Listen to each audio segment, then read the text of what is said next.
त्याला माहितीच नाही सुपारी देणार मी काय गोट्या सुपारी फोडीन द्यायची. सुपाऱ्या देते काय करतो, काय वाईट करतो मी? गोरगरिबांच्या लेकर बाळा मोठे व्हावं हे स्वप्न आहे माझं, मी करायचं नाही.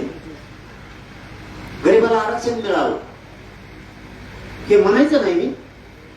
तुम्ही समजा आमच्या लोकांचे खून करणार, मी म्हणायचं नाही आरोपीला अटक करा, म्हणून द्यायचे. तुमच्या घरातलं पोरग मेलं तुम्ही गप बसताल का?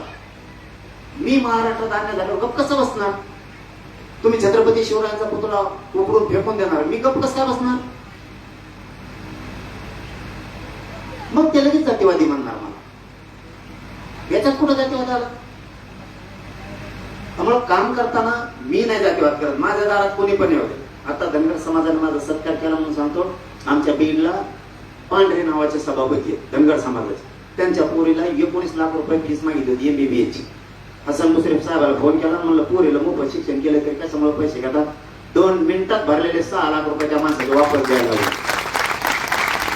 इथं जातीमध्ये असतो मला तर पडू दिलं तसंच त्याचं, त्याला काय कमी सभापती आहे ना.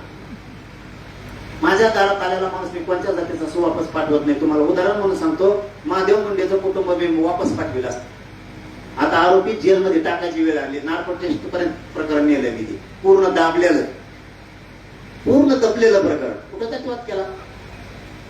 कोणी पण येऊ दे दारात, आंतरवाडीच्या दारात आलेला माणूस मी कधीच वापस पाठवत नाही, काम काही असू. आणि तुम्हाला पण सांगतो, तुम्ही कोणत्याही जातीचे असाल, तुम्ही कोणी असाल, माझ्याकडून काम होईल नाही तर नाही होणार, पण तुम्हाला आलेल्या अडचण सांगायचं.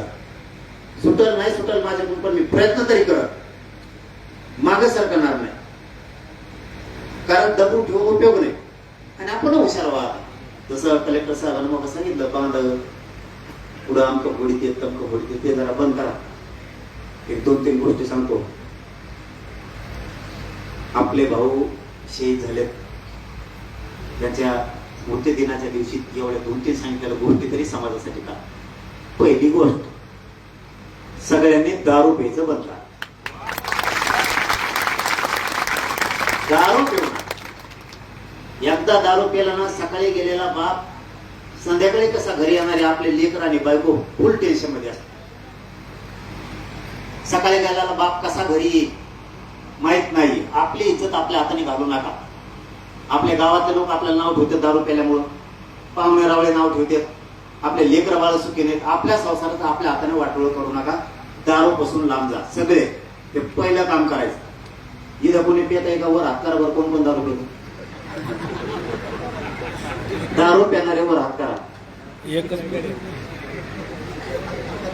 वर हात केला याचा अर्थ इथं खूप मेंबर दिसते, प्रचंड मेंबर दिसते. उद्यापासून दारू बंद. मावशी हो, तुम्हाला एक काम सांगतो, तेवढं करा. करता का? व्हायला तुम्ही कधी बोलणार? तुम्हाला आणून बसेल काय?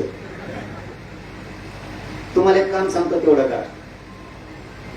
हे जर दारू पेले ना, यांच्या भाकरी बंद करून टाका. भाकरच देऊ नका यांना. मी आहे तुमच्या मागे, तुमचा भाऊ म्हणून तुम्ही टेन्शनच घेऊ नका. भाकरी बंद करा, फेकायला येते.